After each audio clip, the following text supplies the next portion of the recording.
It looks like you've chosen to continue the story, the life and suffering of Sir Brante, times of the fall of the blessed Arcanian Empire. Here on the Chunts channel. My name is Ty. Yeah, and we're continuing this game. I really liked my first session of it. You can check it out in the link in the description below. We did like the first chapter, the prologue, childhood of Sir Brante. And we're going to continue it. It has been some time since I have recorded this game, so heads up if you're coming off the first episode and you're expecting all the voices to sound exactly the same, that's not going to happen. I have most definitely forgotten what I did for most of them. But it's time to continue. Possibly get through adolescence. Yeah, we already did this. Wait, did we do this? The mark left on you by the sacrament takes a long, long time to heal. Mother says it's a reminder of your lot. Suffering and sufferance, pain and patience. Gloria shows you the mark of the lash on her shoulder one day. It will never disappear. You are a commoner now. This is the lot you were born into. But Father keeps telling you to study hard so you may yet earn a different lot and become a noble of the mantle. You recall the past with warm sadness when Stefan still lived with you, or when he wrote to you for a time shortly after he left. Now he thinks it beneath him to write to the commoners in his family. Mother didn't lock herself in the bedroom as often back then. This changed shortly before Nathan was born. But most importantly, you miss the time before the terrifying figure of your grandfather was constantly looming over you. You learn the true power of the lot only after head of family's arrival. In grandfather's eyes, no commoner deserves to be treated with kindness. Is this just him, or is it the way of the entire world? The way the very thought makes you queasy. You're older now, and what's more, you are an elder brother now. You learned how to care about someone else, how to teach and protect. Soon you are a small boy no longer. As the days pass, play gradually gives way to laborious study. Now your choices will decide your place in the bizarre and ruthless world of adulthood. Your childhood years are over. End of Chapter 1, Childhood. Alright. Yep. I think it's just showing me some recaps. We're very determined. Remember that. Lost some willpower. We did die once. But death is not the end, as we have found out. And so, adolescence begins. Peacetime looks very long. I was growing up fast. Oh. The school, the streets. Is that what I sound like? The whole wide world awaited me beyond the gate of my parents' house. That's not what I thought I sounded like. I'm going to still do my voice that I want to do for him.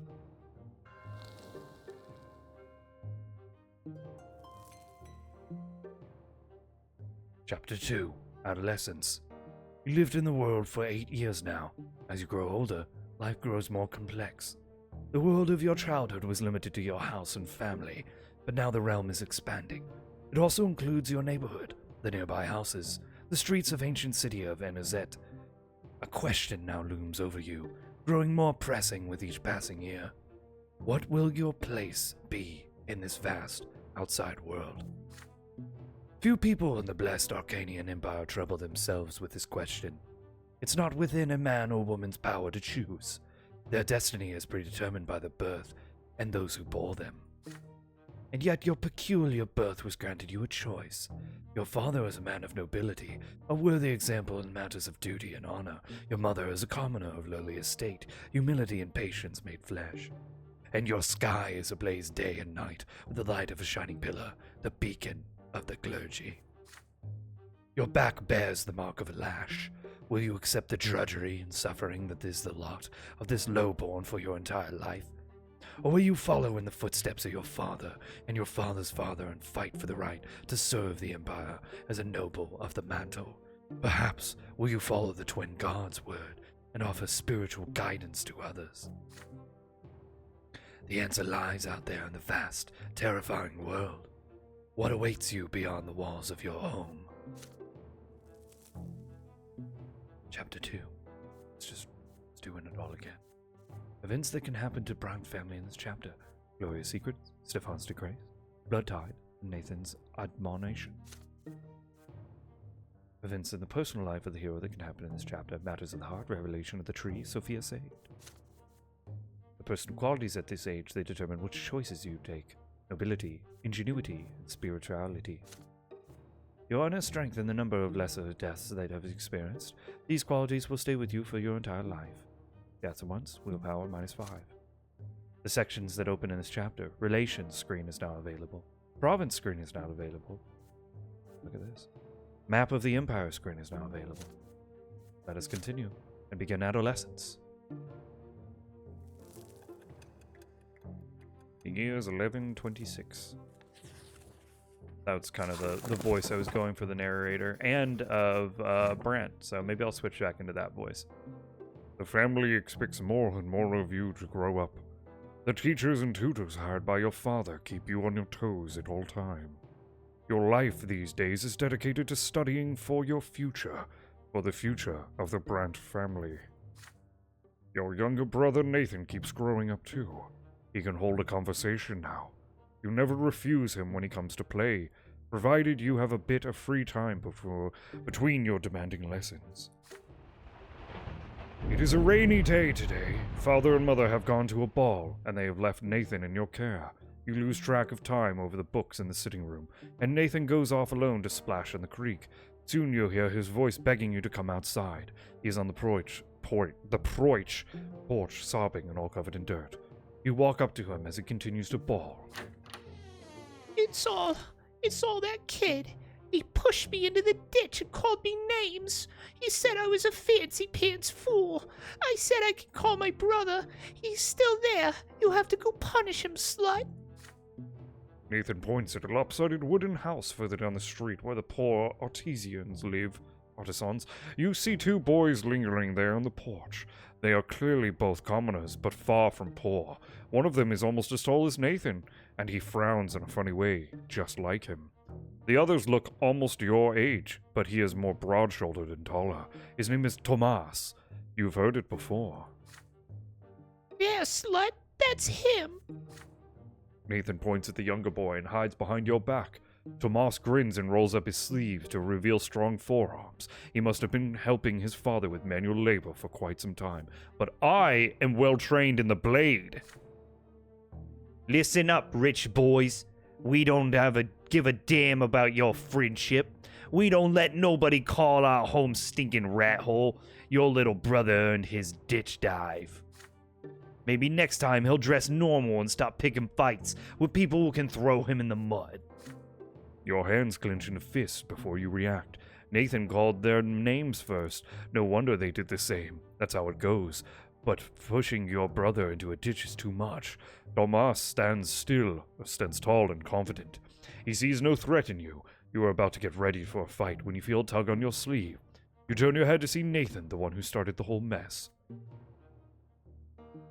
Come at Tomas and give him a beating. Personality, nobility, relations, Thomas Guerrero. +1 for now. Wait. Why does it get a +1 if I beat him up? Say your brother is to blame. Ingenuity +1. Thomas Guerrero +1. Okay, no matter what I do, I get +1 with Thomas Guerrero for some reason. Resolve the matter peacefully. Personality, the spirituality, Thomas Guerrero. Listen to your brother first. I'm gonna listen to my brother first. See what he has to say. Unity and willpower will go up. It is also unlocked, so I'm allowed to do it. The boy down the street. Nathan keeps tugging on your sleeve harder and harder. Finally, you turn and look at him. Don't fight him, please. Look, he's huge. Let's go home. Who cares about them? We're all sweaty. Are you gonna listen to your little brother and walk away like a coward? All you rich boys are chickens. You do nothing but squawk. When you push that comes to shove, you run home to mommy. Now he's done it. Your patience has run out. You swing at Thomas and he jumps back, surprised at your assault. It takes him a moment to compose himself, but now he is ready. His fists cover his face and he attacks you with a quick jab. Now it is your turn to take a step backwards. You start trading blows, huffing and puffing with rage. The younger boys gawk in awe at the sight. Thomas does not resort to fancy moves, dirty tricks, and stupid taunts. He displays nothing but skill earned in many a street fight, but his heavy fists aim for your head. You keep dodging him again and again, trying to reach him. He takes a couple glancing blows, but it easily shakes them off with a bruiser. You start swinging your fists with greater and greater fury. Your heart is pounding like a hammer. You see nothing in the foe in front of you now. How much longer will this take? You are worn out, your breath grows ragged, and your muscles grow heavy. But there is no way you can give up now. Nathan is watching you. Desperate and out of options, you swing and punch Thomas square in the nose, then immediately let his fist smack you in the temple. The blow rings through your head like a bell and blinds you for a moment. The world swims before your eyes. You clutch at your head to get your bearings. Tomas is standing in front of you, blood dripping from his nose. You no longer want to fight it out, and it seems your opponent would rather end it too.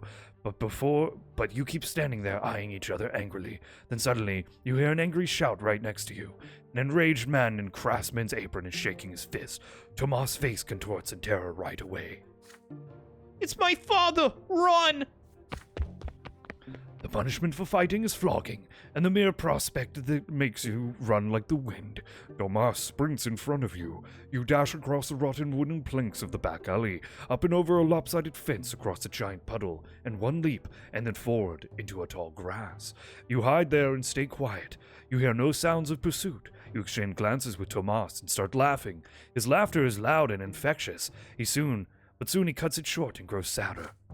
I'm gonna get flogged anyway. My dad's always I can speak. My dad's always quick to give me a beating, and then he'll start nagging me about the lots and the prayers for the days like he always does. Why do I always get myself mixed up in this stuff? But fighting's the only way to prove you're worth anything, right? The adults didn't see you fighting, you tell him. So all you have to do now is convince him you weren't. Nosebleeds happen, right? Mother gets nosebleeds all the time. Well, we could try it. Let's hope our little brothers don't tell on us. I'll talk to mine. There's a scratch on your head. Don't let them see it. Good thing I didn't hit you in the face. There's as good as new. You assure him that Nathan will never tell, and in return you'll make sure he behaves himself so we won't get tossed into a ditch again. Tomas has now become my best friend. With that, you shake hands with Tomas. His handshake is strong, as you would expect based on fists. You make your way out of the tall grass. You need to leave before Thomas's father goes to your family and complains about you breaking your lot. You come to the realization on one way. You had no idea the place where you were hiding even existed. It wasn't too far from home. Tomas smiles in excitement when he hears this. Oh, I know lots of places like that. I'll tell you what.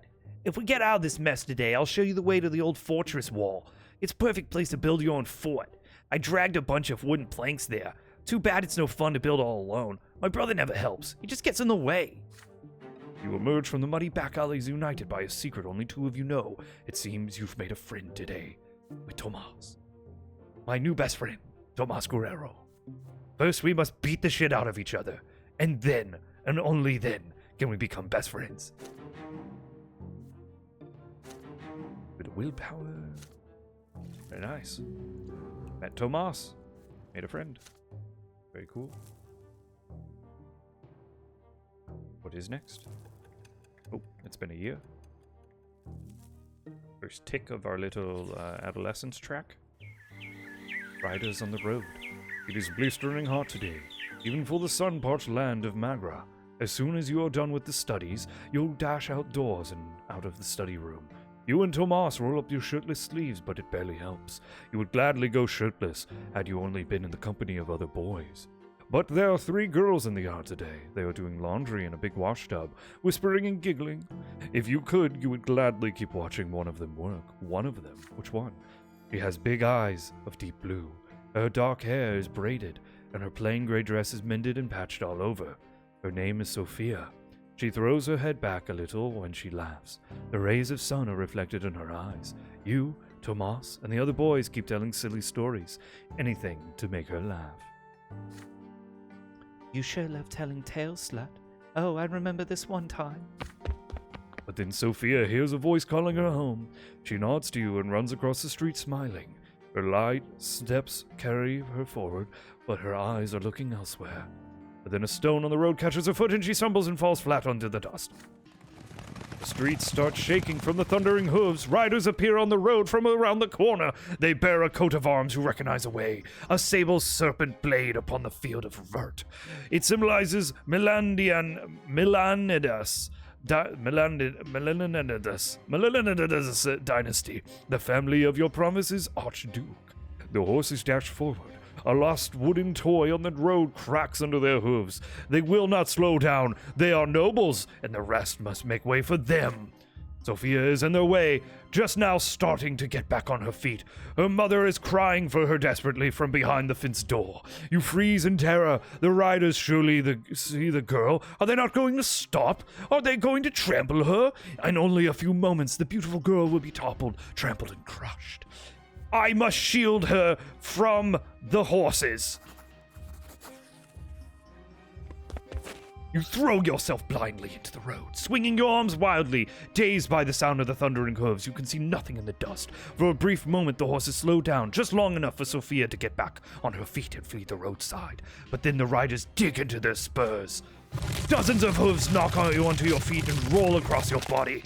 The bones crack, break, and crumble. Your ears are ripped apart by thundering rhythm of the ride. Your innards are pulverized. The last thing you remember is the sound of your own skull caving in. Second death! Oh my god.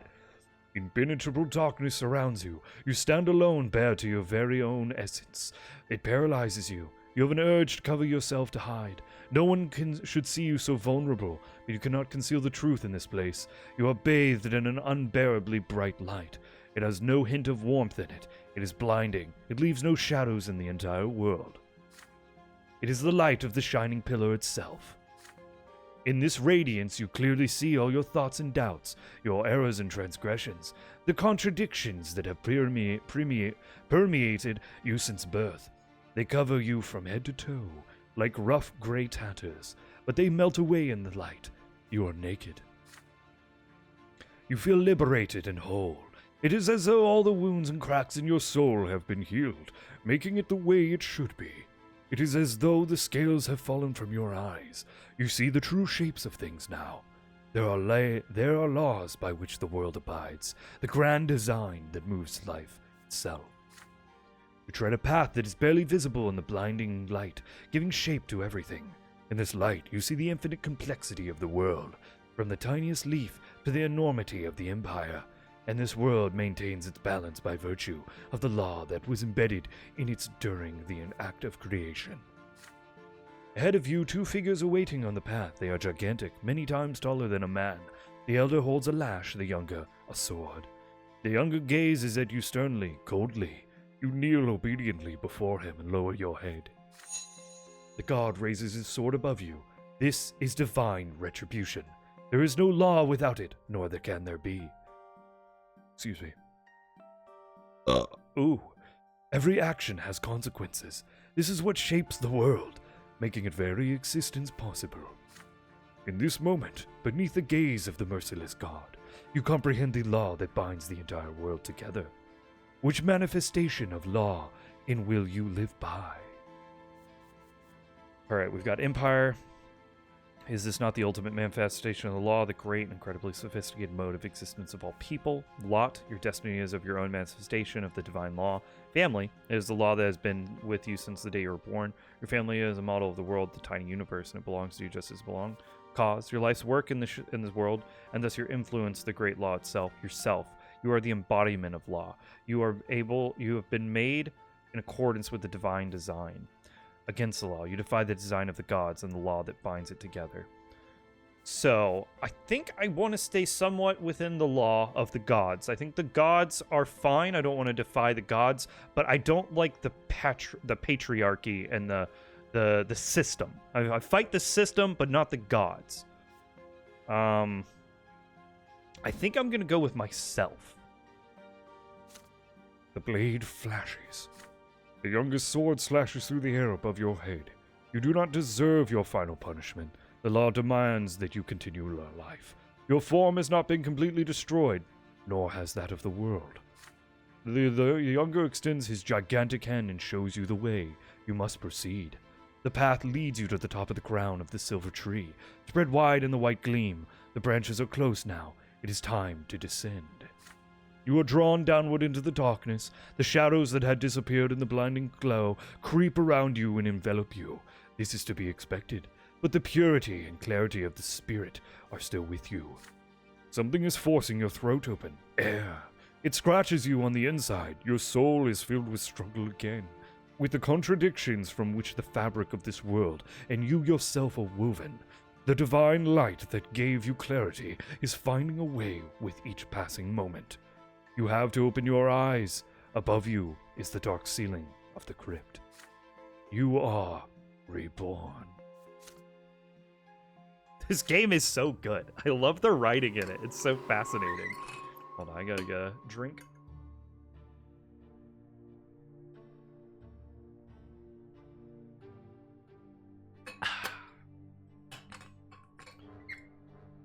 Then you can feel again. You sense your body, head, arms and legs, shoulders, knees, and toes. The light fades around you, obedient before a will that is stronger than you. You return to the world. Such is the law of the twins. You will return to the world into the time of your true death, and in this world you will have a body which can feel pain and suffering and pleasure. You smell a sickly, moist odor. You open your eyes and see the figure of mother and father in the gloom of the family crypt. Speaking to each other quietly, they stop as soon as they can hear you gasp. Mother runs to you and locks you in embrace as father wraps you in his cloak. Neither of them says a word as they lead you out to the surface and back home. You've made a terrible end, my son. You were trampled by those horses. Don't be so careless ever again. The lives you were granted by the twins' gods are not to be wasted so recklessly. You would be punished for this, but the twins have already meted out their punishment. You tremble your steps unsteadily as you learn to move again. Your body is eerily smooth, fresh, and renewed. Even the recent scars and scratches are all gone. But there is something new on it, a fresh black mark, a reminder of your lesser death beneath those hooves. Oh god, that's my sister? Or is that the mother? Remember that by the twins' mercy, we are given enough time in this world. Should you die before your time, you will be brought back by their grace. For 3 times they will rescue you from terrible fate. But the 4th death is true and final for all. Every loss of life our granted at our birth is a heavy blow to us. But the gods told us not to mourn our lesser death, and so we humbly accept this and move on.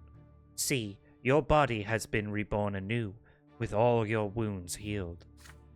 Do not mourn your loss of life, my son, but thank the twin gods for their justice. Do not speak of this, and do not ever play by the road again if you wish to keep on living. You cautiously go back outside the next day. Children from the neighborhood surround you. They all saw you get trampled, and now they all ask you the same question. What was it like to die? Tomas rescues you from their pestering. He pushes the motley crew aside, hugs you, and pats you on the back. Look at you, buddy. You gave an entire life to keep the girl safe. Then you see her, Sophia. She is standing nearby, shyly working up the courage to walk over to you. Soon she finally approaches you and begins speaking rapidly. Slut, why did you throw yourself in front of those horses? My life isn't worth anything more than yours. So why did you do that? You weren't supposed to die there. It was all those riders' fault. They deserved to die, not you. Her voice rises to a shriek. She suddenly stops and runs back home. You stay where you were, watching her run, the golden rays of the sun dancing in her braided hair. Alright, we had some adjustments here. We've now died twice. I think that's... Yep, the event has happened. You saved the local girl named Sophia. But it was in my story. It had to be done.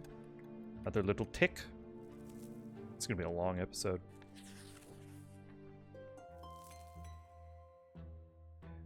Alright. Year 1128. Fall, soil, and gunpowder. Sophia disappeared after the terrible incident with the horses. Her friends gossip that her parents sent her off to serve a rich noble dynasty. You haven't seen each other since that day, but you still remember Sophia's eyes and the sunlight shining in them. No matter what, life goes on. I will get her. She will be mine. You are 10 years old now. I thought we were older. Your studies continue, and you are learning more about the land you live in. Inyozet is an ancient city in an imperial province. Why is this shining? Province by the name of Magra. All soil in Magra was turned to ash eons ago, scoured by the magic during the rebellion of the Duke Char Melanidas. Sorry, excuse me. The magical arts are all but gone now, but the scorched earth has remained barren and fertile ever since. Since then, the entire province has lain barren, tormented by cold and scorching winds in equal measure, with few precious plants taking root on their own. All fertile land in Magra is bought elsewhere, and brought here by endless caravan of carts and carriages.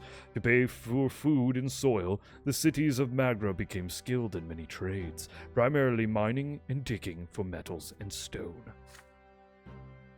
Last fall, there was an explosion just outside the city, followed by clouds of thick smoke.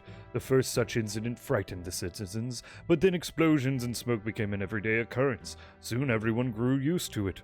Father explains that miners are using a new invention called gunpowder. It makes it easier for them to reach the precious stones and metals buried deep within the earth. Then one day, thunderous explosions rock the city in black. Billowing smoke covers the houses. People are stuck in their homes, all windows tightly shut. The air is impossible to breathe. Nathan coughs all the time. Gloria and you cough only when nobody is watching. If Mother hears it, she'll make you inhale those hot herbal vapors, just like Nathan. It takes 2 days for the black smoke to disperse. People pour out into the streets to meet their friends. Tomas is eager to share everything he knows about the incident with you. They took lots of burnt-out people to the city temple. My mom told me she was helping the healers. There are many rumors. Some claim it was work of the best. Sorry, screen blacked out. Work of the beast stirred from the slumber. While others say it's surviving witches that continue to threaten the order and the empire with their accursed powers. But as for you, you patiently wait for Father to come back home, and then you'll ask him about it. Father spends day and night working at the prefecture, while Mother spends all her time in prayer. It takes a full week for Father to finally come home, and he's almost completely spent. You muster enough courage during dinner to ask him what happened outside the city. Father raises his head, his face bleak, weary mask, and starts muttering his proclamation. It's almost as if he doesn't see you. It's the mine outside the city. They were trying to get to the vein of ore. There was an explosion. The mine caved in. The black smoke started flowing. Many workers died there. It was all because Count El Velasco, who owns the mines, wanted them to start mining that vein before they were ready. Some of the workers weren't even born. Perhaps the twins thought their final time had come. The prefecture has been inundated with complaints from many families that have lost their breadwinners, asking for the judge's help. Many people also lost their cattle to the black smoke. Count El Vasco blames gunpowder for the disaster. The prefecture and the newspapers just repeat whatever he says, but it's plain old greed and tyranny of noble that are to blame. Why is the welfare of our province always paid for with the commoner lives? Then, without warning, he grows silent. You keep thinking about it for days. Can a human life really end so easily? A single moment of bad luck and you die, only to re-emerge from the temple or the family crypt with a new black mark on your arm. Or worse, you remain where you fell, dead, never to be reborn again, ever. Right? Don't think that was an event. Oh god. Stefan's arrival. What is this? Why is this glowing? Alright. During lunch, Father tells you to stay home in the evening and pray to meet some important guest. Your elder brother Stephen will return home by dinner tonight. Joining him will be your grandfather Gregor Brante, as well as a noble friend of the family. You are excited about your brother's return. It's been years since you last saw him. How has he changed during his years away from home? He's gonna be such an asshole. You and your father await the guests anxiously. The doorbell rings. 3 people are standing outside. Grandfather is the first to come in. Naturally, he has not changed a bit since his last visit, still eyeing the house with contempt, looking for any reason to demean it. Grandfather is followed by a stately young man dressed in a jacket embroidered in silver, with whom you barely recognize as your brother. Stefan casts a glance at you threadbare clothes, your dirty fingernail, and smirks. The last to enter the house is a personable gentleman with a worn-out, wrinkled face. You have heard a lot about this man from father and grandfather. He is Baron Augustine Elborn, Stefan's uncle, a family friend in the province's prefect, which means that he is the head of judge and thus father's superior. Sir Elborn smiles lightly and offers you his hand. And this must be your younger son, Slot, yes? You have your father's eyes, young man. Father bows slightly to grandfather and Sir Elborn, but there is a moment of quiet when Stefan turns and comes. Father reaches out to him awkwardly, expecting an embrace. There is a question in Stefan's eyes as he looks at grandfather. The old man shakes his head almost imperceptibly.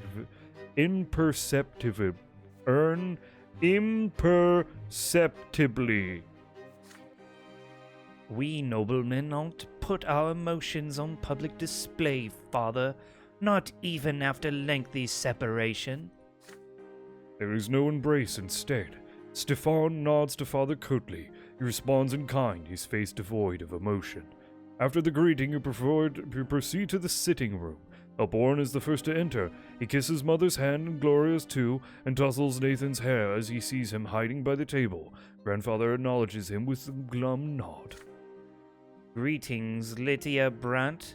I remember you were kind to me when I was but a child, and you must be Nathan. You could barely walk when I last saw you. Your elder brother ignores Gloria completely, not even a greeting. You proceed to the dining room in a dignified manner and take your seats. The dishes smell delicious, but they merely punctuate the overwhelming tension at the table. Elborn is the only one with a friendly smile on his face. The dinner is splendid, Lydia. Did you choose the dishes yourself? You have a truly refined palate. It warms my heart to know Stefan spent his early years with you. Womanly care only does a child good, no matter the estate. Your fork freezes in the air halfway to your mouth. You expect many things from a noble of the sword, but words of praise from a low-born woman are not one of them. You cast a glance at grandfather. He looks like he is about to choke on those words. It would do my grandson more good to stay at boarding school among his equals. Please, Gregor, parenting is no less important. Nothing can replace a mother's love, I cannot deny it. It saddens me greatly that my sister could not be there to raise Stefan, but there was still a family for him, and he was surrounded by love. How could that be bad?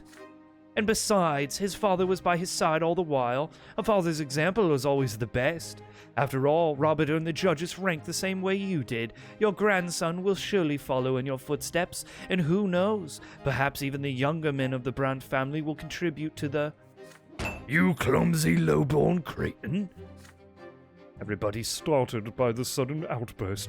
Grandfather's face turns red. He is glaring at a young lady servant holding a pitcher over glass. Stefan is sitting right next to her, dabbing a napkin on this fresh stain on his jacket.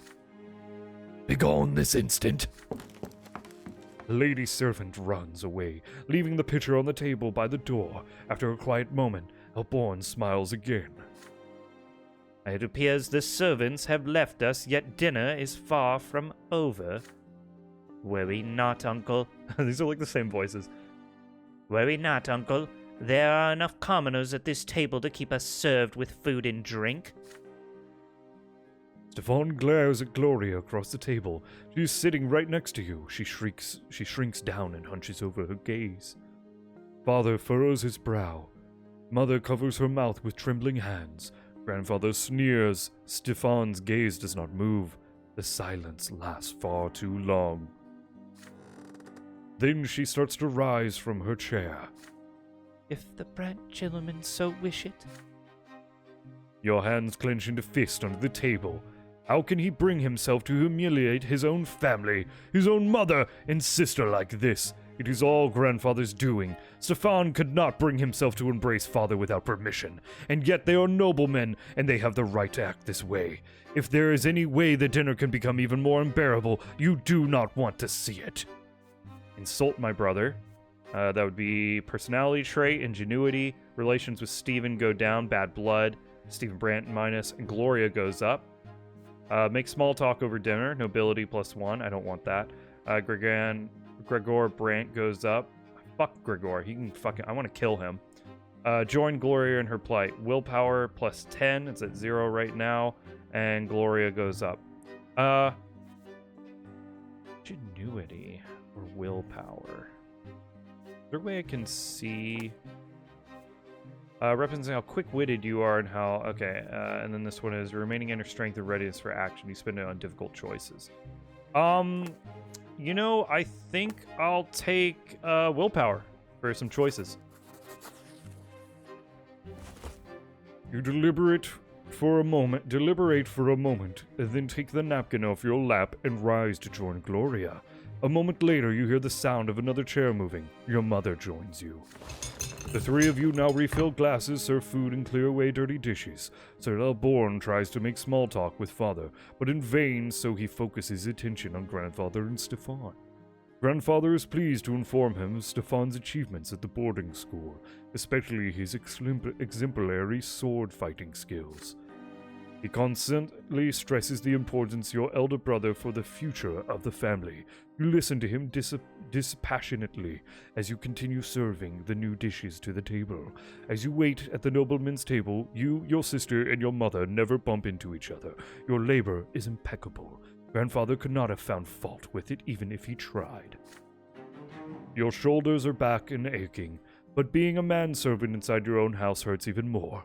When the guests finally leave, Mother and Gloria embrace you with relief. You did not neglect your relatives and shared their humiliation.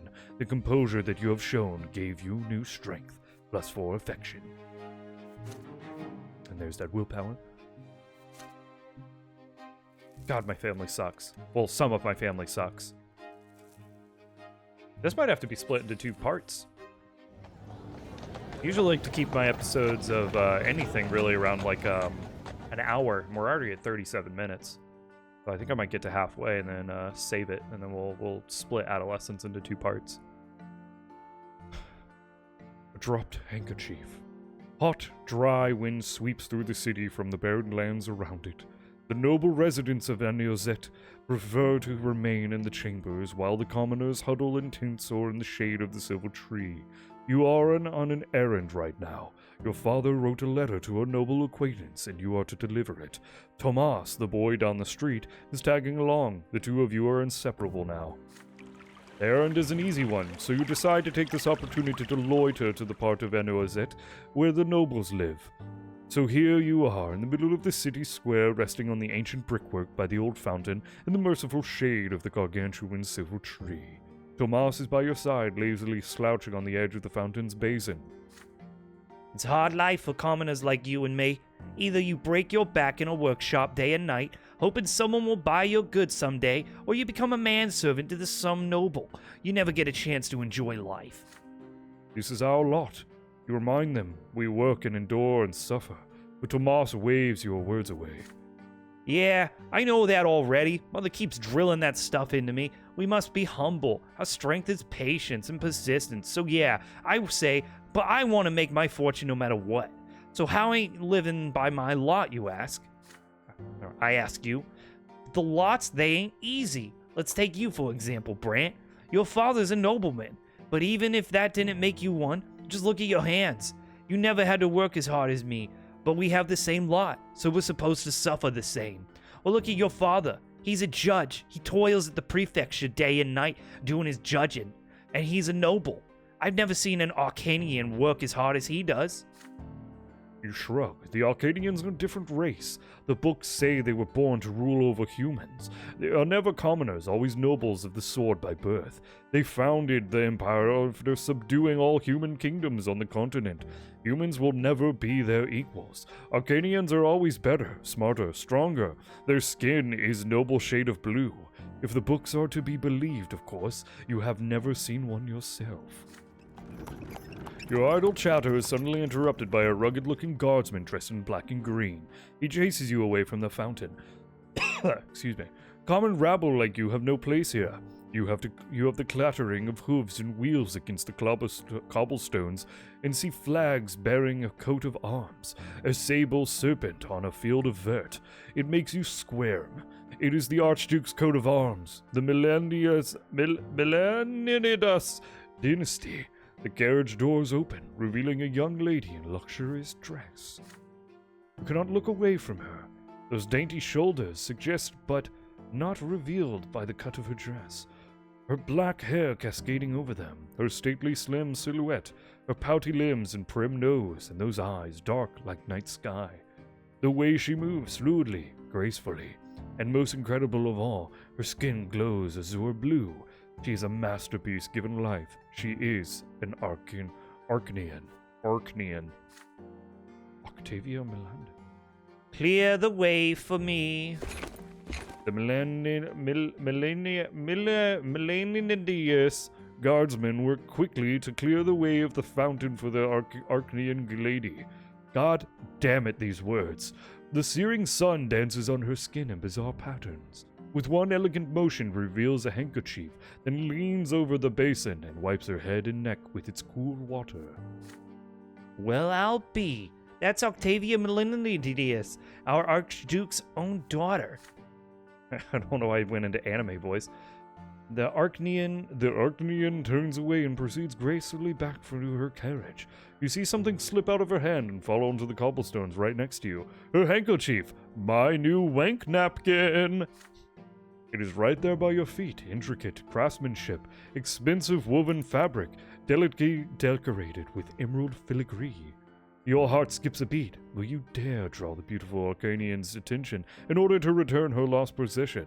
Or would you rather not attempt to cross the chasm between you and her? Ooh, I can do it. I have the willpower. Give the handkerchief back. This gives me matters of the heart, mana, and then she'll remember me. Okay. Stash the trophy. I get a little up with Tomas. I don't think I really need that. Tomas and me are boys. I get some more willpower. I don't really need that either. And then keep the handkerchief as a wank handkerchief. I don't need that right now. I think I'm going to use half of my willpower to give it back to her. It takes a moment to overcome your fear. You follow the young lady Melanidas and call out to her in a nervous voice. She turns around, her beautiful face marred by a puzzled expression. You extend the dropped handkerchief towards her. Lady Octavia's face contorts into a sneer. She signs the guardsman indifferently. A guardsman gauntlet hand claps you in the face. It rings your head like a heavy bell. Your nose cracks obediently under the staggering force. The rest of you follow suit and you fall prone. You can discern the guardsman's voice through the painful din in your ears. Should I take the handkerchief back, lady? After a commoner's hands have befouled it, let him wipe himself with it for all I care. The carriage drives away. Tomas runs up to you and drags you back to the fountain. Your head is still ringing from the blow. The fateful handkerchief is still crumbled in your hand. Okay, she remembers me. And I got punched in the face, so that's great. Meet a girl. Your experience, your first romantic feelings. But wait, what? How is that romance? That's like that's a woman. I'm like 10 years old. My lady is Sophia, the girl who I saved from the cart. Okay, well this is halfway mark, I think. Hold on. I guess I have to read this stuff. The quorum decree. 12 years old now, you overhear an important conversation. Oh, sorry, excuse me. It is a spring night and Mother has just sent everyone to bed. You walk past Father's study and hear voices coming from beyond the door. Grandfather is yelling and Father is replying quietly. The elder Brante men are fighting, arguing about the place of commoners in the city. You sneak outside to avoid Mother's attention to hide the next open window of the study. Perhaps they'll mention you too. That low-life idiot had the gall to pay me a visit and beg me some service. He had the insolence to ask me outright. He thought I was going to support his claim for the chairman's seat in the lesser quorum. How dare he? Father, please listen. Mayor Egmont may be lowborn, but he carries a lot of clout with Magra. He owns 5 iron ore mines. A friend like him could be quite useful. Should be become the chairman of the Lesser Quorum. I don't give a damn of this Egmont, Robert. What he is, however he is low-born, his lot is humility and obedience. The likes of him can never rule anything. They're nothing but a flock of sheep that need a firm, noble hand to guide them. I wasted so many years trying to quash the Quorum Decree, but that accused Cornelius Tempest did everything in his power to make the Emperor sign that pathetic screed. And now even lowlifes can wield power. True power, Robert. Does the right discuss size of the Archduke's task? Nothing more? That is only the beginning. What's next? Are they going to arm the lowlifes now? Make them into judges? If the Empire rejects the foundations and the lots, the entire edifice will crumble. Bah! Who am I telling this to? It is already crumbling, and you, my son and heir, are harbinger of the destruction. Father, I'm begging you. I do not wish to marry a 3rd time. Lydia is a good wife and a dutiful mother, and for my children, if you would only allow her to. I will allow her nothing. Neither Egmont nor that freeloading wench of yours. What will you want me to do next? Live by the laws of the lowborn? I can already see where this is going. I'd rather run by my own sword than give the gut than live in the country where nobles and lowlifes share the same rights. My only dream is to see the name of Brante in the Blue Book. But that dream will never come true. They will never call me Venerable El Brante. It's all because of this marriage of yours. My only hope now is to hear Stefan addressed in such a manner one day. Thank the twins I didn't let you ruin the boy. He's about to grow up a true nobleman. His children will bear the name El Brante. You have 2 more grandsons? Those spineless milksops from the common lot, they're incapable of anything. The best your middle son can do is sneak into the Imperial College and get ennobled by the mantle, although I have grave doubts even that. As for the downtrodden Nathan, I hold out no hope for him whatsoever. You hear your grandfather's heavy footsteps, then the thudding of his cane, and the slamming of the door. It's time to sneak back home before you are discovered.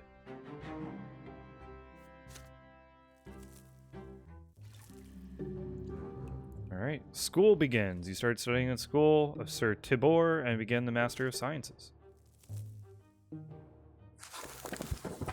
Alright, is there a way for me to save this game? I think it might just save automatically. Is there also a way to see, like, where we are in the thing?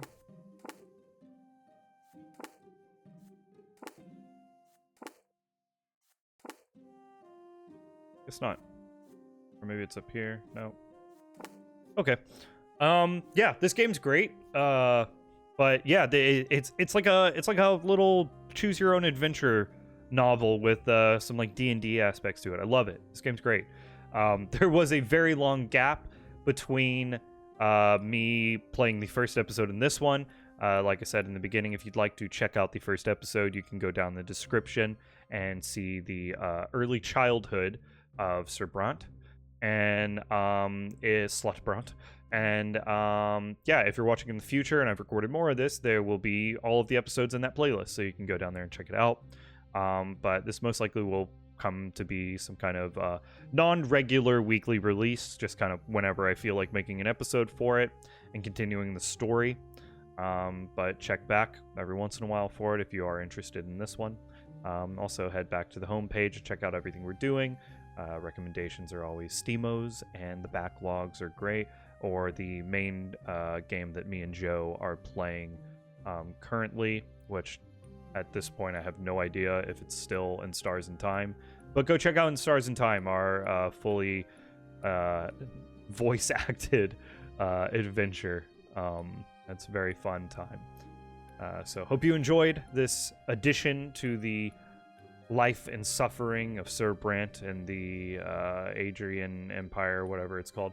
And we'll see you next time. Doodles.